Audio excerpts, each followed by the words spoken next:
This is TTT Live. I'm DK Rosta. The Ministry of Health is giving an update on the status of COVID-19 in Trinidad and Tobago. We're bringing you live coverage on TTT, Talk City 91.1 FM, and on Facebook at TTT Live Online. We go now to the Senior Corporate Communications Officer at the Ministry of Health, Al Alexander. Good morning and welcome to another Ministry of Health's virtual media conference where we provide you with clear, accurate and up-to-date information on the national COVID-19 response. Our panelists today are Dr. Roshan Parasram, Chief Medical Officer, Ministry of Health, Dr. Hazel Othello, Director Mental Health Unit, Ministry of Health, and Dr. Carla Maria Alexander, Lecturer in Immunology and Paraclinical Sciences at the Faculty of Medicine, UWI. I am Al Alexander, Senior Corporate Communications Officer at the Ministry of Health, and I will moderate this morning's media conference. I now invite the CMO to present the latest clinical and vaccination updates. Hi, good morning, thanks, Al. So, good morning to Dr. Othello, good morning to Dr. Alexander, members of the media, members of the viewing and listening public. So, I will begin with the COVID-19 update as of the 4th of July, 2021. At both public and private facilities, we now stand at 234,443 tests conducted thus far. Over the last 24 hours, we would have reported 115 new positive cases, and taking our total positive cases since 12th of March 2020 to present to 33,428.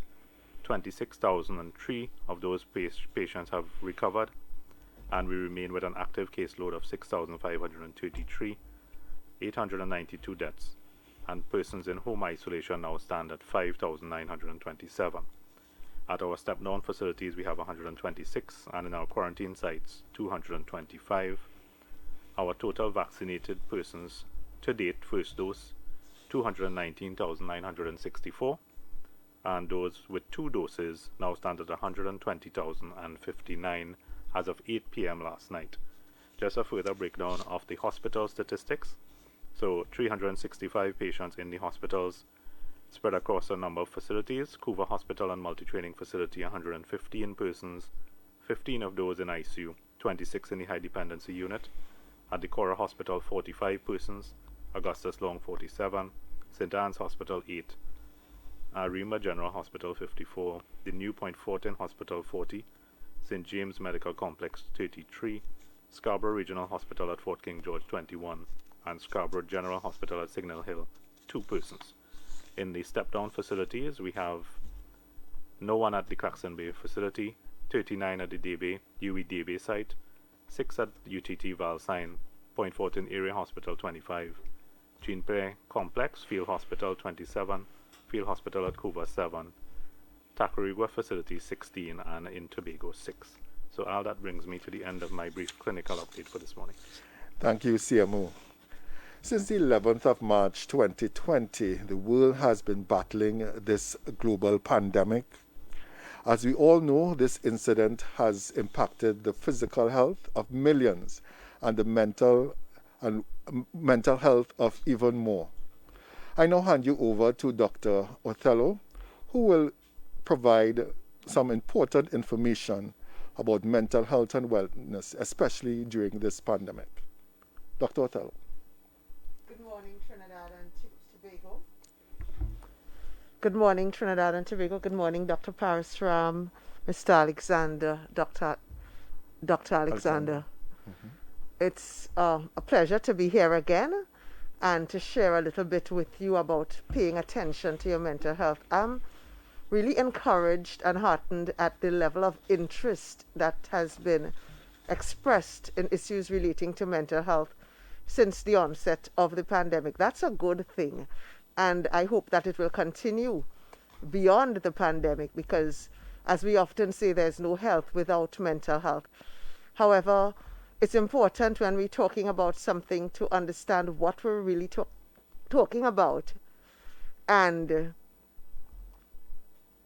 I would ask you to put up the first slide, because there's just one slide actually that I need to share this morning, just to help us conceptualize what we're talking about when we talk about mental health. because sometimes things get a little bit blurred, and because of the number of people who have been affected by mental health situations since the onset of the pandemic, people sometimes get the impression that everybody or almost everybody is in a mental health crisis. And that's not so. So let's just look at this pyramid, which is just a diagram that helps us to understand the spectrum of mental health situations. Just like physical health exists on a spectrum from totally healthy to severe illness, mental health also exists on such a spectrum.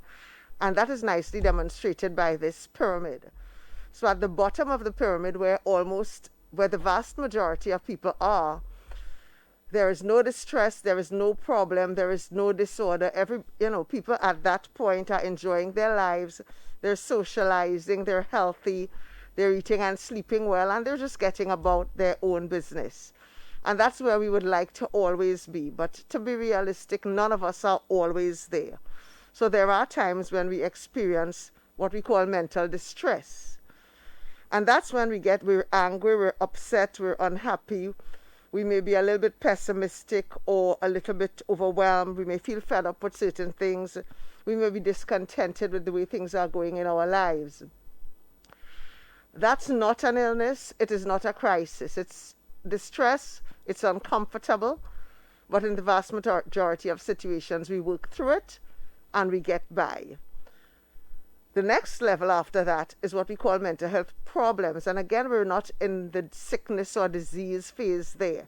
It's just that the severity or the duration of these adverse experiences is worse than at the level of the mental distress. So there we're talking about things like complex grief. You've lost a loved one and the grief process is too prolonged or it's too severe.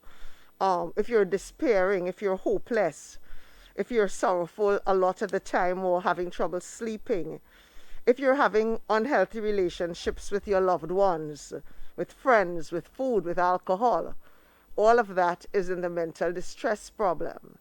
And then, of course, we have the peak of the pyramid, which is really where just a smaller group of people exist. And that's where we have the mental disorders or the mental illnesses. And that is where a higher level of intervention is required if you find yourself at that point. So I thought it was important to share that, just to help us to remember that although a lot of people are facing difficult situations as a result of the pandemic and are experiencing mental distress and in some cases mental health problems, not everybody in such a situation has a mental disorder. However, it is important at whatever level you are on that spectrum to continue to take care of yourselves, because if you take care of yourselves well, you're less likely to go from a lower level to a higher level. And if you go to a higher level, you're less likely to stay there for a prolonged period of time. So that in that regard, I want to remind you of the 3 S's that I mentioned at the last time that I was here. Self-care, support one another, and if you need to, please seek help. Do not allow stigma or discrimination to make you unwilling to seek help, because help is available. And as I always remind you, the brain is an organ of the body, just like the heart and the liver and the lungs and the kidneys and everything else. And sometimes it needs some medical help. Sometimes it needs some psychological help. Whatever is needed to support you through that difficult period and get you back to your better level of functioning should be available to you and is available to you. So that if you need help, please remember that all the regional health authorities have mental health services, or you could go to our website, findcareTT.com, where you can find access to a number of resources for all types of mental health and psychosocial support that is provided to you free of charge. So I thank you for your attention this morning, and remember, self-care, support one another, seek help. Thank you very much, Dr. Othello. And I know, as you always say, there's no health without mental health. We welcome back Dr. Alexander, who will speak on the importance of getting vaccinated against the COVID-19 virus. and the impact that these COVID-19 vaccines have been having globally. Dr. Alexander. Good morning, Dr. Parasram, Dr. Othello, Mr. Alexander, members of the media, and the viewing and listening public. I am here once again to discuss vaccination and the importance of vaccination with respect to the COVID-19 pandemic. First slide. Next slide, please. So, in discussing vaccination, what's the purpose of vaccination during this pandemic? We want to reduce the number of susceptible persons to the virus. We definitely want to reduce the amount of viral particles that a person may have, and we want to reduce the amount of viral particles that can be spread from one person to another. Ultimately, the main goal is to decrease the spread of SARS-CoV-2 and, as such, decrease the presence of COVID-19 disease. Next slide. So there have been various studies that have looked at transmission of SARS-CoV-2 with respect to vaccination. And what has been seen in Israel is that there were decreased viral load in persons who had only gotten the first shot of their 2-dose vaccine versus those patients who had not been vaccinated. So we are talking about patients who had received that first shot and then had gotten COVID-19, comparing them to patients who had never received any shots of the vaccine, there was a decreased viral load. Also, if those patients were in a household, what they saw that there was a decrease in transmission of the virus to other members of that household in those persons who had received that first dose. So we are seeing a potential link to decreased infectiousness with just the first dose of the vaccine. And of course, we know the importance of getting both doses. And studies have also shown that persons with lower viral loads of SARS-CoV-2, so less viral particles in them, showed decreased risk of transmission versus looking at persons who had higher viral loads. So the importance of the vaccine is seen here, especially with transmission of the virus. Next slide. And worldwide, next slide please, what we are seeing is that in countries that have a robust vaccination program, that there are now a lowering of restrictions in those countries and they are reopening of businesses. What we're also seeing in these countries is that there are decreased amounts of persons coming with the infection. This has especially been seen in Israel, where they started with a robust program of vaccinating their population, and the data at least 6 weeks after that program began showed that there were decreased numbers of the disease in the population. Next slide. So, what can you do? This is why we're stressing, once you are allowed to, you should get vaccinated. You are reducing your risk of getting COVID-19. You're reducing the spread of COVID-19 among your community. And you're increasing the ability to achieve herd immunity. So that way you can protect those persons who at this point in time cannot get vaccinated. But we do also want to continue stressing that you need to continue following the 3 W's. You need to continue wearing your masks, washing your hands, and watching your social distancing. I thank you for your attention. And thank you, Dr. Alexander. As we transition to the question and answer segment, we remind our media representatives to state their name, media house, and identify which panelists they wish to pose their questions to. Because our time is limited, we will accommodate a maximum of 2 questions per media house in the first instance. We will take the first question from CL Communications. Okay, so we are not hearing CL Communications, and I'm sure if your mic is muted.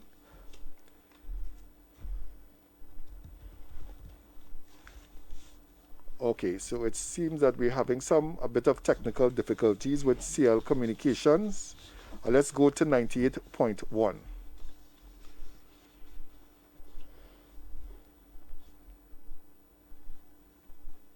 98.1.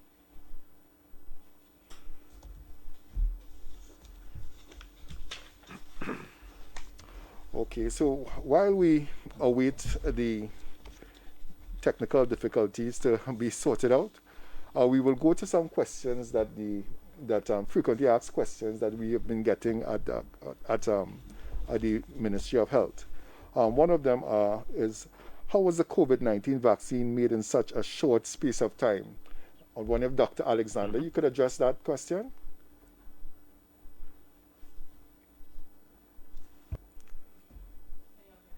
Yes, we are. Yes, that is a question that frequently arises. How is it that the vaccine is made in such a short period of time? What we must realize is that better? Okay. What we must realize is that we are in the middle of a pandemic affecting the worldwide population. And as such, many governments were quite eager to resolve the pandemic. So a lot of funding was given to the research scientists to make the vaccine. Another aspect is that the various phases of the vaccines were done simultaneously instead of consecutively. So that way data was available much quicker, and data was also sent to the regulatory boards much quicker. So that is why the vaccines were able to be made so much sooner. And lastly, there were many volunteers who wanted these vaccines to be made. So they had a wide population to choose from with respect to the clinical trials of the vaccines. I hope that answers the question. Yes, it does. Thank you so much. A second question. Can I take extra amounts of vitamins, such as vitamin C, to prevent COVID-19? Dr. Alexander, could treat with that question as well? Sure, no problem. So the body uses only what it needs. So when you say you're taking extra vitamins, it's not so much as that means it's going to be extra boosting of your immune system, which is why I'm assuming persons are saying let us take extra vitamins. The vitamins are not going to prevent you from getting COVID-19. They assist in the normal running of your body. It can only help, but as I said before, only a certain amount is going to be used for the body. So basically what you want to do is maintain a healthy lifestyle, maintain a healthy diet, be sure that your mental processes are also, you're taking care of yourself so that overall you are healthy to help in fighting against COVID-19. Okay. And lastly, you're on the spot, Dr. Alexander. Am I immune to COVID-19 if I got the virus already? Very valid question. You have some immunity because you have gotten COVID-19 and you have recovered. Your immune system is forewarned. It has some ability to fight against SARS-CoV-2 causing COVID-19. However, do remember that there are also variants that are present of the SARS-CoV-2 virus. And as such, you cannot say that you are immune against all of these variants. Unless tested, you are not sure which SARS-CoV-2 variant that you were exposed to firstly, but you have some immunity to help in fighting that SARS-CoV-2 virus. And as such, you would have lesser of an effect, less symptoms if you do get COVID-19 again. Thank you very much, Dr. Alexander. All right, so we will try again. So we will start with Prior, Bihari, AZP.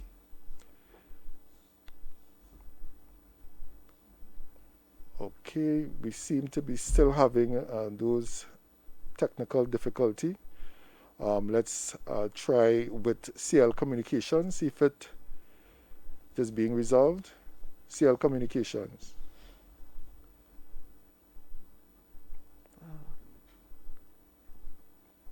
Okay. All right, so at this time we want to take you back to studio.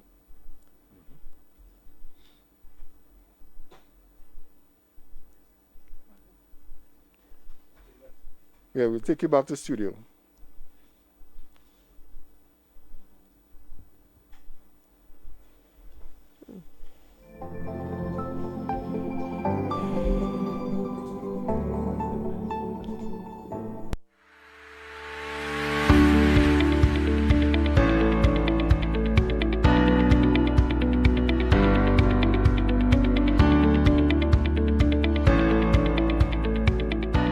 The vaccination is very important for the reopening of commerce and interaction in Tobago from a tourism perspective for a number of reasons.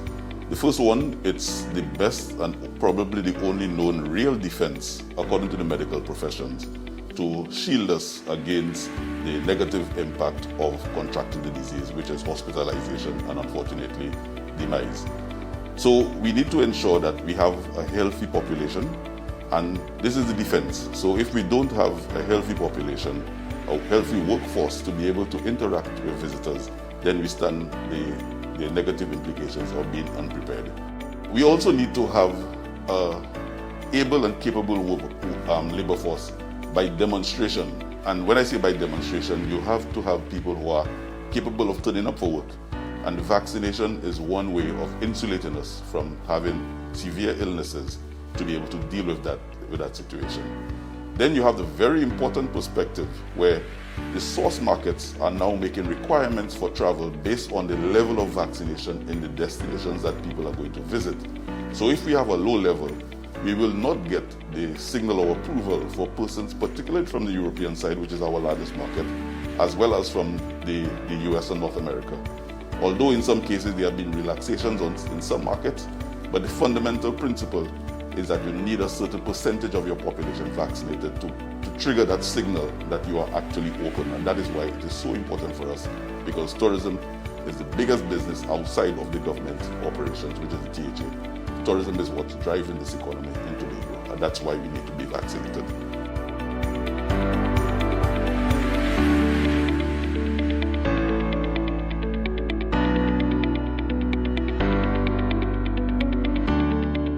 That was a production of the Department of Information, Office of the Chief Secretary, Tobago House of Assembly.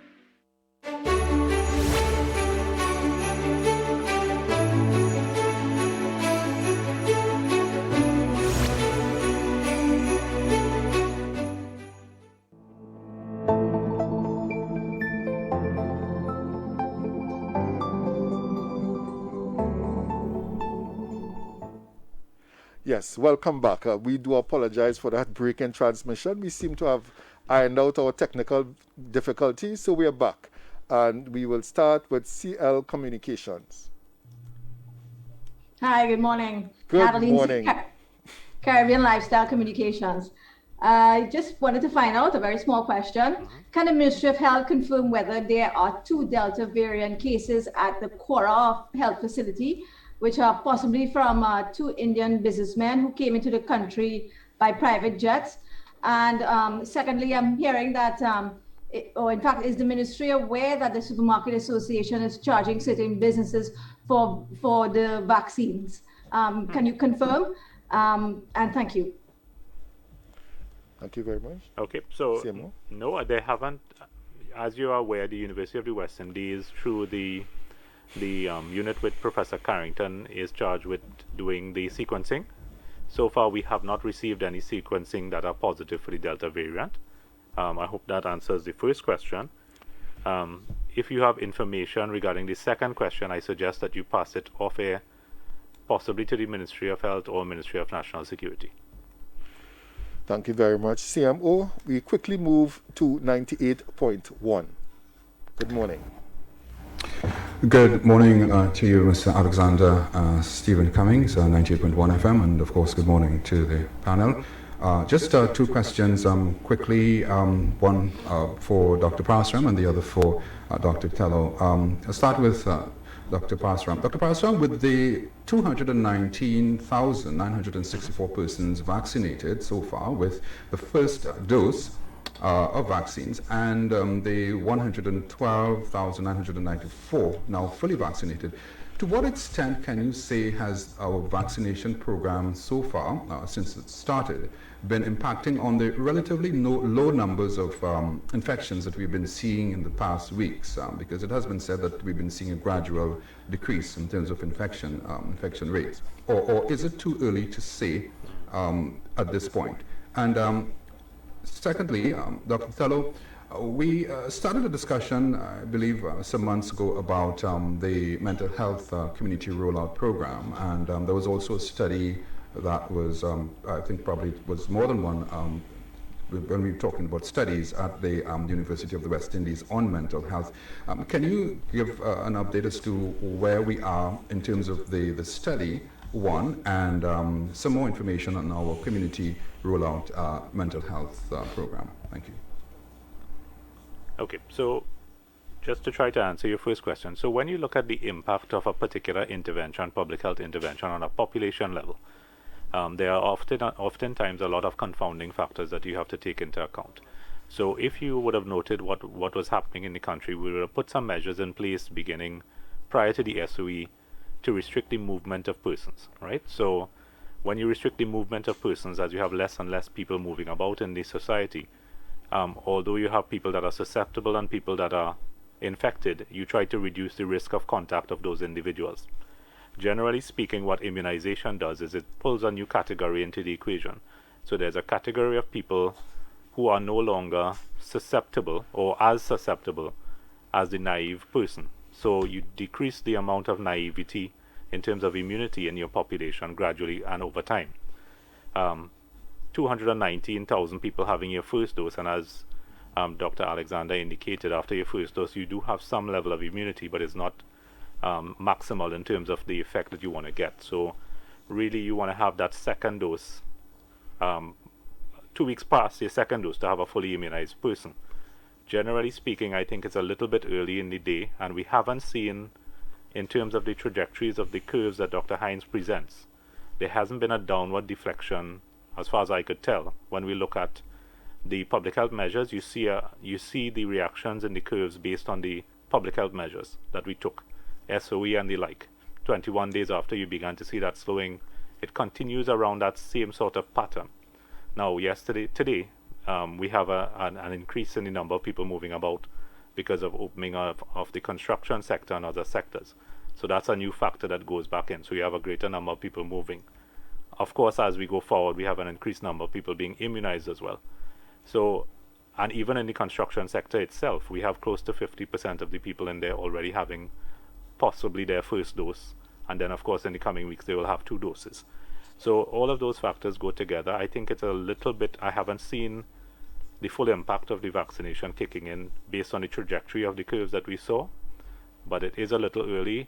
Most people start to see somewhat of an effect when you hit 20% fully vaccinated. Then when you go beyond 40 and 60, you begin to see much more of an impact at a population level. So we're hoping that if we can get those numbers up very quickly and require people to do 2 things generally: continue doing your public health measures, wearing your mask, watching your distance, as well as when the vaccine is available to you, ensure that you take the vaccine to bring us to that state in a much quicker time frame. Hope that gives some context to that question. Thank you, Siamu. Dr. Tello? Good morning, Mr. Cummings, and thank you for those questions. First of all, I want to express my sincere condolences to the family of 98.1 on the passing of your president and founder, and I pray God's peace be with all of you during this difficult time. With respect to your first question about the community mental health program, well, when I first spoke to you, the policy had been approved by Cabinet. The mental health unit had been tasked with the preparation of an implementation plan in order to get that policy off the ground. I can say to you today that we've completed the preparation of that implementation plan and the step in itemizing the steps that would be required, and we're in the process of having that transmitted to Cabinet for their approval so that we could begin the actual details of the rollout. Now, unfortunately, some of the things that we would have been doing in tandem while preparing that had to be slowed down as a result of the pandemic. For instance, we had planned a study tour in order to see what was being done in some other nearby territories that had done more than we have done so far with respect to decentralization.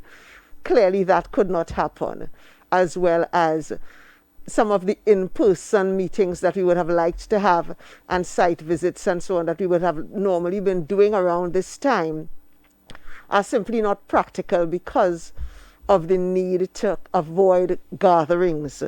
So that although we're working at it, we're not able to do a lot of the things we would like to do.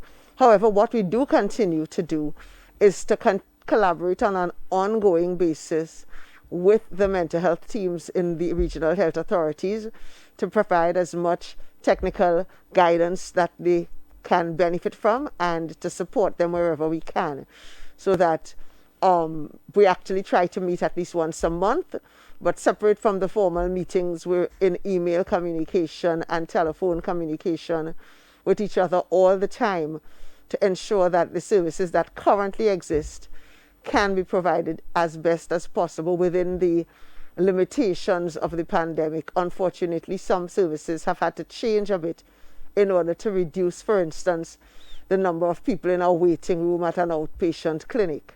So that some of those things have unfortunately impacted services. However, in an attempt to mitigate that, we have begun tele-mental health services, and more recently we started digital virtual mental health services using tablets for certain types of patients. So that we're moving forward. We're building a mental health service that is resilient in the pandemic and functional beyond the pandemic, because things like tele-mental health and virtual mental health services, I believe, will remain important parts of our arsenal even after the pandemic in today's world with the technology that's currently available. So we're moving forward even though we're not able to do everything we would like to do. With respect to your question on the research that's being done at the University of the West Indies, they've completed the first phase of their data collection and they're in the process of writing up their reports and so on in order to, go through the process that is involved in publishing papers and so on. So we look forward to the data that would provide us with. And while that is happening, they have done a second round of data collection so that as that second set of information comes in, they'll be able to do some comparisons of what was happening earlier in the pandemic to what is happening now. So we look forward to receiving those results, but unfortunately they're not ready yet. Thank you very much, Dr. Othello. We now move to AZP News. Hi, good morning. Priya Bihari, azpnews.com. My first question is maybe an old one, but a lot of people are still asking, when you are COVID-19 positive, what are some of the after effects you would have, and are there, would some of them be permanent, and are there serious health effects in terms of the after effects? My second question has to do with the deaths due to COVID-19. Wanted to find out from how does the Ministry of Health actually determine that someone passed away and COVID-19 is the cause of the death? Is an autopsy done? For example, if someone passes away at the ICU unit who is COVID-19 positive, is it automatically determined that he has passed away due to COVID-19 as opposed to someone who was COVID positive at home and passes away? How is that determined? Thank you for your question. Yes. Okay, Cyril? so generally speaking, COVID-19 after effects, there are two categories. So there are people that would have mild after effects. Most people who resolve from COVID with mild disease tend to resolve completely, meaning there's no, just like any other viral illness, you tend to have nothing left, no other symptoms, you go back to full functionality. There have been some cases where people have prolonged fatigue, weakness, some ENT sort of side effects, for example, changing in your hearing, maybe some lingering onset of the anosmia, which is lack of smell and taste. So those kinds of things. Then of course there's the syndrome that was described as long COVID, where you have persons with persistent symptoms for months upon months, and really having to have some level of physiotherapy and continued care to even function at a minimal level, where you have shortness of breath, persistent difficulty with exercising, and those kinds of things. So in a nutshell, that is more or less what happens with the persons that have COVID and recover. With regards to your second question, generally speaking, what we have is that someone who is listed as a COVID positive death will be someone who has tested positive and been listed on your death certificate as being positive at the time of death. So you would have had that listed as a cause or contributing factor to your death on your death certificate as COVID positive. So you have to have a confirmed COVID positive test at that point in time. Early on in the pandemic, we had reached out to the pathologists in the country through the association, and the pathologist has taken a decision for Trinidad and Tobago that autopsies wouldn't be conducted on cases of confirmed positive, COVID positive cases. So that has been the policy of Trinidad and Tobago to date, to not conduct autopsies on confirmed COVID, and that is to decrease the risk and the likelihood of spread to those performing the autopsies, and of course those who are part and parcel of in the vicinity while the autopsy is being performed, and it is based on the advice of the pathologists in the country in general. Hope that answers your question. Thank you very much, CMO. We now go to CNC3. We are ready for your question. Hi, morning everyone. Rashad Khan, Guardian Media Limited. Okay, so my two questions this morning are for the Chief Medical Officer. CMO, could we just get an update on that case, that third case of the blood clotting following the vaccine that we would have reached out to you on last week? Right. Just on their health and stuff right now. And secondly, on Saturday, the minister would have outlined the plans for the vaccines that are expected to arrive shortly when it comes to this wide range of category of people that will be vaccinated. Do you all have any timelines as such to when you all want those different categories to be completed? Are they all going to run concurrently with each other? That kind of thing. I just want some more details on that, please, if possible. Sure. So in terms of the health status, Dr. Kenneth Charles, who is our hematologist assigned to the ministry, has been liaising with the cases of that syndrome together with their immediate clinical leads. And so far, I believe he has indicated to me that the clinical criteria utilized has been has kept them in a clinically stable position. I believe persons are at home at this point in time, not in hospital. So they are doing fairly well in terms of the syndrome and being managed based on the clinical guidelines. In terms of the rollout plan, what that minister alluded to, basically there would be more or less two main prongs. We're looking at the healthcare workers, which is phase one. Healthcare workers, those over 60, and those persons who are less than 60 with NCDs will be managed through the health center system. So that will be taking care of the phase one people. And when we look at the way the deaths have been occurring in the country, you find that I think it was 84.8% of the deaths so far due to COVID are in persons over 50 years of age. And certainly the ones below 50, a lot of the times would have been in persons that had comorbidities, barring a few instances.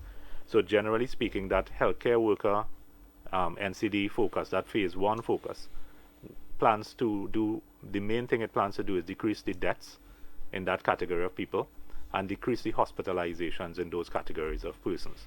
So we want to get all the persons in phase one completed in the shortest possible period of time. So we do see that reduction in hospitalization and death, even if infections continue to rise. The other category, which is the vaccinate and operate category that was brought into play a few weeks ago, is continuing in tandem. So it will be a parallel sort of system that is run at some mass sites in collaboration with the private sector as well. So we will run both in tandem, and the aim, I would say, is really to get as many people vaccinated in the shortest possible period of time. I can't put a time on it because, as you say, we don't know what the uptake will be like. We don't know how many people will really ascribe to the service. So only time will tell, but we will try our best to vaccinate as many people in the shortest possible space of time as soon as these vaccines come into the country. Thank you very much, CMO. We quickly move to I-95.5 to take the two questions. Good morning to everyone there. Whitfield Turner from I-95.5. Dr. Parashram, I'll ask you my first question now. On Saturday, we got the rundown as it pertains to the reopening of the borders and the criteria for entry and so forth. And you've said repeatedly that persons aren't considered fully vaccinated until 2 weeks post their second shot. Persons are wondering though, if someone comes into the country, they got their 2 jabs, but it's not yet 14 days since their second jab. It might be 7 days, 11 days, that kind of thing. How would those persons be treated? Will they be treated as fully vaccinated or otherwise? And my second question for Dr. Ortello, good to have you back as always. You had a slide with a pyramid, and it had me wondering, where would you say we are as a country right now on that pyramid as compared to where we would have been pre-pandemic? In other words, I'm asking for a national mental health diagnosis. Okay, so to answer your first question, I think you basically described it well. The definition that we are using for a fully vaccinated person is having your 2 shots or 1 shot in the case of Johnson & Johnson, and waiting 2 weeks after that, and then you are considered immunized, at least up to the effect of the vaccine that you would have had. So we have to stay with the policy. So that policy, that will be looked at before you even allowed to board the plane. So once you're below that 14 days, you will not be considered as being fully vaccinated, and therefore you won't meet the criteria for entry into the fully vaccinated stream. If you are national, you will then have to go to the unvaccinated stream. So and of course, if you are non-national, you'll be considered you'll have to go into the stream that the Prime Minister had alluded to, which indicates that you won't be able to come into the country until you have crossed that hurdle of making the 2 weeks so that you get to the WHO definition. Hope that clarifies the point. Thank you. Dr. Othello. Thank you for your question, Mr. Turner. Let me explain that pyramid a little better, perhaps, because it doesn't give you a national diagnosis per se, because different people in the country are at different stages in terms of how they're coping. So there's no one blanket statement that would cover the nation in terms of mental health. However, what I can see is that in any situation, any crisis situation, any difficult event that affects an entire population, the number of people in the mental distress section can be expected to go up. But that's the same area where, depending on your level of resilience, you will go back and forth between that mental distress and the no distress, no problem, no disorder section. So there are large numbers of people who would be going back and forth between those 2 sections at different points in the pandemic, depending on what they're experiencing and how they're coping.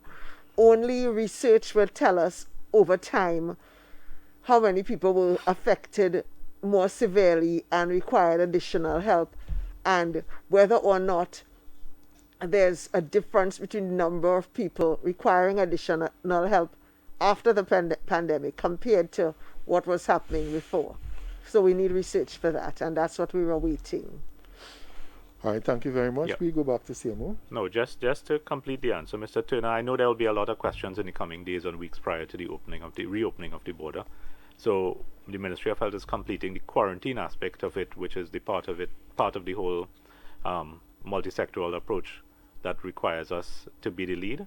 So that quarantine protocol will be on our website hopefully by tomorrow once all things being equal.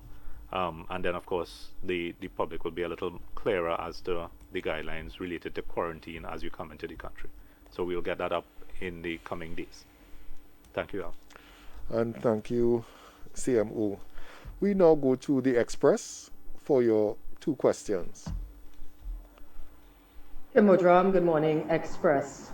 CMO, if possible, is the ministry or the medical team able to project, given that we're halfway through the year, let's say maybe to the end of the year or even for the next 3 months, what the death toll is expected to be?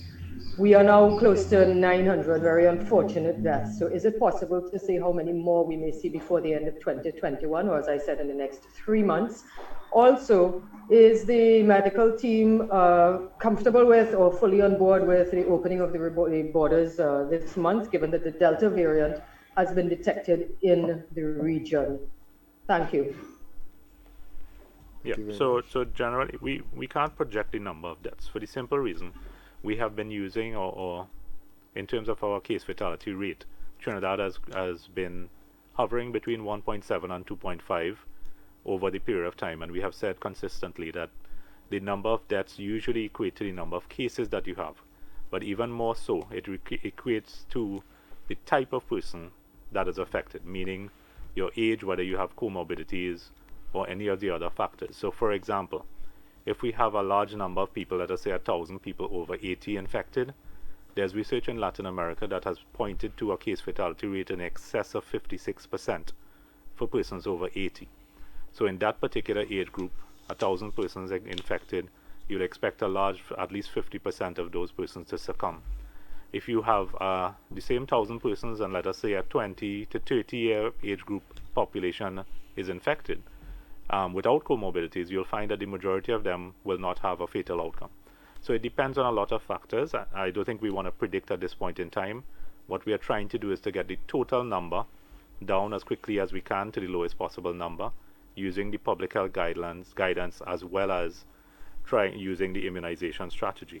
And just to point out, the majority of our population are still naive in the sense of immunity from naturally acquired infection. When you look at 33,000 people out of 1.4 million, we really have only 97% of our population thereabouts that are naive without immunization. So we need to get that down as quickly as we can by using immunization, so building the immunity at a population level, and that is really the goal of the vaccination program. So I can't answer, in terms of number of fatalities, but we expect as the number of cases decrease, that and the number of immunized persons increase, that we will have a decrease in the number of cases and of course in the number of deaths. Okay. There's a second question. Regarding the Delta variant in the region? Yeah, so in terms of the reopening of the border, as you saw, and in terms of my presentation on Saturday, there is a pretty stringent category for those who are unvaccinated. As you know, non-nationals who are unvaccinated will not be allowed entry in the first instance. Those unvaccinated persons now have to do 14 days in a state-supervised scenario, which will allow us to get any positives that come out of that cohort at day 7 and allow us to ring fence it as best as we can. Even for persons who are vaccinated, they are having a PCR test prior to entry, which gives us an additional layer of protection to make sure that those persons are not infected at the time of boarding the plane and coming into the territory. So we have put stringent quarantine protocols in place to avoid or to minimize the risk of COVID positive coming into the country, regardless of variant of concern. Thank you, CMO. 103 FM, we are ready for your questions. Good morning, everyone. Sira Chandu from 103 FM. Both my questions are for the CMO.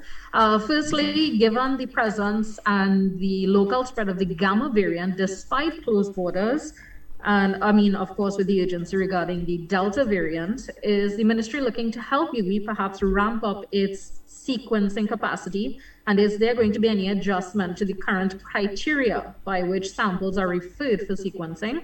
And secondly, is consideration or will consideration be given to have antigen test kits available for pharmacies for public access? For example, in the UK, they're doing that because the UK government sees testing as a crucial part of everyday life as that country looks to reopen, and saying that we are also looking to reopen as well. Is this a possibility in the future? Thank you. Thank you. Yes. Yeah, so sequencing, yes, we have been working with the University of the West Indies, and support has been given from the Ministry of Health in terms of increasing the capacity. In terms of the criteria remains more or less the same. So those persons who would have been recently repatriated would be part of the criteria if we see unusual presentations of clinical disease, unusual deaths, and we have also added categories to include, of course, people that would have had a first dose of vaccine, for example, and then become infected. We added that to the criteria to see if a variant is at play at that point in time. So the criteria will be adjusted as we go forward as need be, but that is the criteria as it stands. It remains more or less the same as it was for picking up the P1. In terms of the utilization of antigen tests, not all antigen tests are created equal. They all have specific uses for specific purposes, and the sensitivity and specificity changes based on where you use it. We do have antigen tests being utilized in our accident and emergency departments at the major hospital for a few months now. They are used to really pick up early on, instead of having, if you have a positive case with syndrome suggestive of COVID, it goes into a probable category, so we're using it there. We don't see that it should be used at the pharmacy level at this point in time. So we are maintaining it in the A&E departments, and we will go to our primary care facilities in the near future as well. Thank you, CMO. We go across to Tobago as we invite Radio Tambourine for your two questions. All right, good morning, Clayton. Good morning, Clayton Clark, Radio Tambourine. My two questions. One is following up on the vaccine-related question. This is from a parents of athletes who are due to leave to represent Trinidad and Tobago. One concern is that if you don't have the second dose of the vaccine, but the first, on the return, will have to be quarantined. As national representative representing the national team, who's going to cover the cost of the isolation, of the quarantine, and the costs related to that. And secondly, this is another question, this is sports related again. Could the lack of outdoor physical activity be a factor in the continuing double-digit COVID-19 related fatalities? Thank you. So the first question, I believe, is really for the Ministry of Sport. So I don't want to delve into that aspect of it. If someone is considered unvaccinated, if they have contingencies in place to have those persons quarantined, that is really a question for the Ministry of Sport. In terms of outdoor activity, the only risk factor, of course, risk factors for complications of COVID-19 are things like diabetes, for example, and obesity is also a risk factor for known complications of COVID-19. To the extent that not having outdoor activities in place contributing to increased weight or increased diabetes in the country, I don't think there's any indication of that, or there's no study that will point us in that direction in this short space of time. But again, those persons who have those known comorbidities are at higher risk of complications. Thank you, CMO. Our final question comes from TV6. Hi, good morning. Renessa Cutting, TV6 News. I first want to get a point of clarification from Dr. Alexander. I was not hearing clearly, but it sounded like you said that COVID patients were given the vaccine and it was shown to lower their viral load. I just wanted to find out if that was some sort of trials or study that was done with active COVID patients where the vaccine was being used as a possible treatment for the virus. And if that is the case, if you could have some more information and find out which vaccine it was and what were the actual results. And also to the Chief Medical Officer, to what extent does the ministry and the government, by example, feel that it may be taking a bit of a gamble by not requiring vaccinated persons to quarantine, given that they can still contract the virus and may actually be less likely to be showing symptoms, or just not showing symptoms as yet, within the 2 to 3 day PCR period test. Okay. So in terms of the quarantine procedures, we are it is sufficiently robust. And I'm glad you pointed out the issue. So although you are vaccinated, you can still become infected. And I suppose Dr. Alexander will go into her part of the question to say to give some more light on that aspect of it. But we have to bear that in mind, that although you are vaccinated, there's a chance of infection. What vaccination generally tends to do is decrease your risk of severe disease and hospitalization and eventual death. And that's the primary goal of vaccination. You have AstraZeneca, for example, which I've said before, decreases the risk of infection as well by 67%. So someone who would have had that particular vaccine also has a decreased likelihood of being infected. So in terms of risk assessment and mitigation, all things have been considered. The PCR test is essential. And since we have introduced the PCR test actually with persons coming in the repatriation flights, for example, we have seen a significant reduction in picking up your day 7 positives. So much so that it has gone down to possibly 0.83% of those having a negative PCR will have a positive at day 6. So it has gone a long way in terms of the negative PCR before travel, coupled with having a vaccine should give us significant protection in terms of spread. Having said that, I think people who will be living, family members who are living with those individuals who will be returning through our borders, have to still remain vigilant for the first 7 days on the persons themselves. And of course, if you pick up any symptoms, you report it to the Ministry of Health right away, and we can do a test. And still, as best as you can, wear your mask and have your public health guidelines in your home and in and around your homes during that critical period of time. And let us know if there are any symptoms so that we can have those persons tested quickly. Dr. Alexander, I don't know if you want to expand on that. Sure. Good morning, Ms. Cotton. So let me clarify. The study that I mentioned in my presentation involved patients who had received their first dose of the vaccine and then they got ill with COVID-19. So it wasn't a study of them being vaccinated with COVID-19. It's that they had received their first dose and then they got ill with COVID-19. They got the infection. And as such, they took samples from those patients and saw that compared to patients who had been unvaccinated and had gotten ill with COVID-19, those patients who had received that first dose had decreased viral loads compared to the unvaccinated patients. So I hope that answers the question that you are asking. Thank you very much, Dr. Alexander. And ladies and gentlemen, we have come to the end of today's media conference. We once again thank the media for their engaging questions and you, our viewing and listening public, for sharing your time with us. Please note that the vaccination rollout continues in all RHAs for persons 65 years old and over. As the COVID-19 restrictions are eased, we want to remind you to remain vigilant. Adhere to the COVID-19 health protocols to protect yourself and others. That is, wash your hands, watch your distance, and wear your mask. Have a good day, everyone. Stay safe, and goodbye for now.